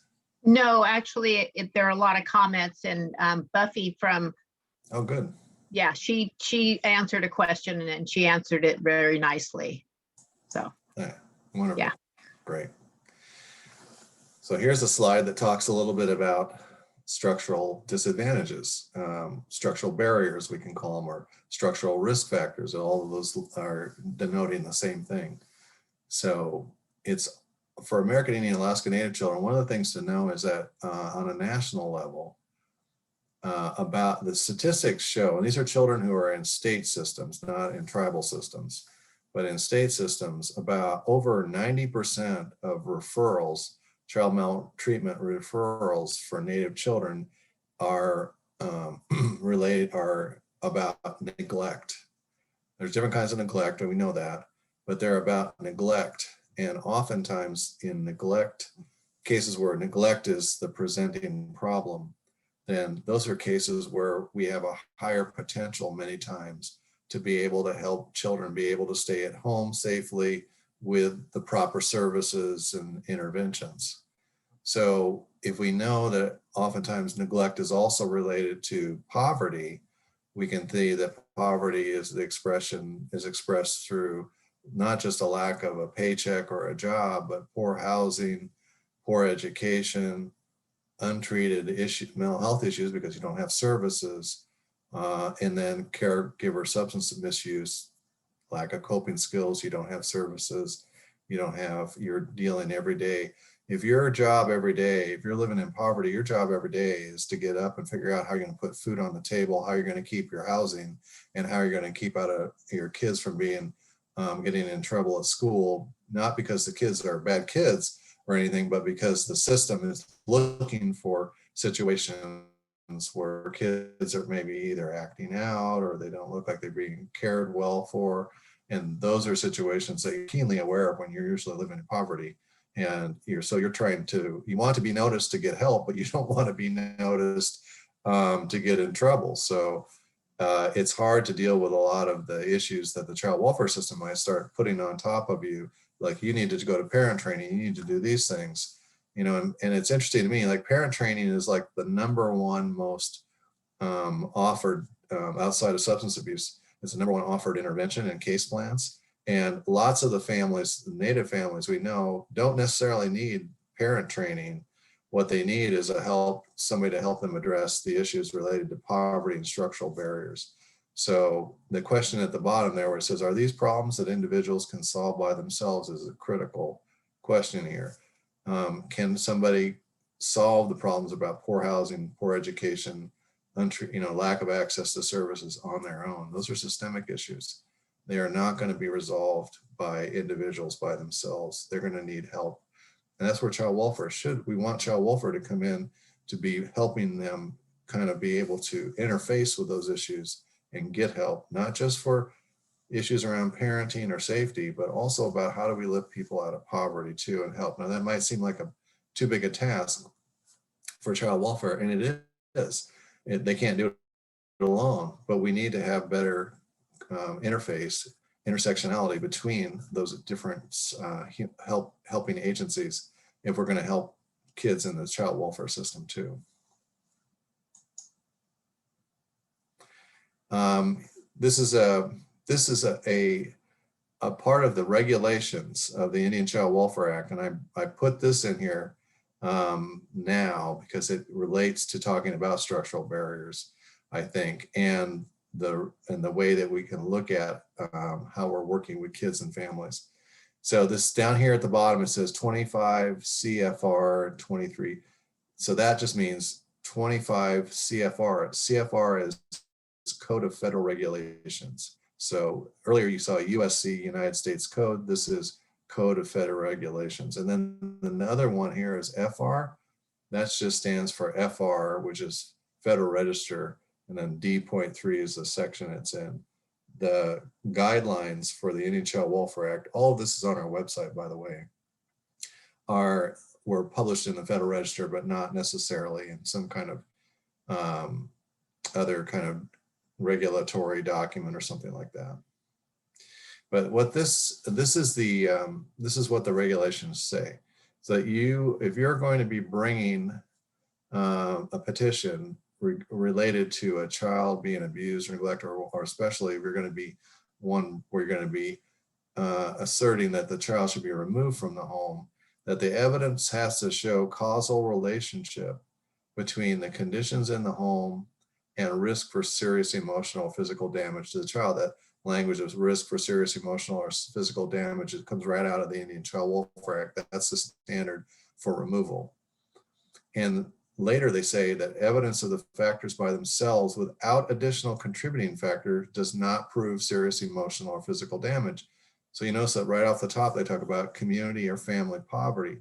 So if somebody's trying to bring a petition and they're saying, well, this family is neglecting the child and the child is therefore is not safe, and they say, and they live in an impoverished family or a community, what are they saying about the risk for the safety of the child? It can't be just you live in an impoverished community, therefore that equals risk for serious emotional or physical damage. If there is something related to that factor that specifically that talks about the child safety issues, that would be different. But we have seen, and these regulations, by the way, were put together after Department of Justice and Department of Interior combed through lots and lots of case law and other examples of ICWA cases where they found that there were agencies that were filing against Native children and families basically because they were single parents, they were older or younger, they were living in poverty, they had inadequate housing, things like that. So this is something also as advocates we need to be looking at, is like, is the petition really addressing the reasons that there are safety risk, or is it just stating that it's based on their conditions because they're living in poverty or they're a single parent or something? So this is real important. I don't know, I've had some people say, well, this doesn't really happen anymore, but I think it does happen sometimes. And so we want to be careful about that. I realize I have now run out of time too. It's 12:01, and one of the things I learned about training is you never want to have people go late to lunch, so make them late for lunch. So I don't want to be that trainer. So I'm just going to say thank you very much to all of you today for tuning in, and we will pick up again at 10 a.m. on Monday. Thank you, David. And the website for NICWA is in the chat box. It's a beautiful website, has great information. And David, I look forward to seeing you again on Monday and continuing this conversation. Great. Thank you. Thanks.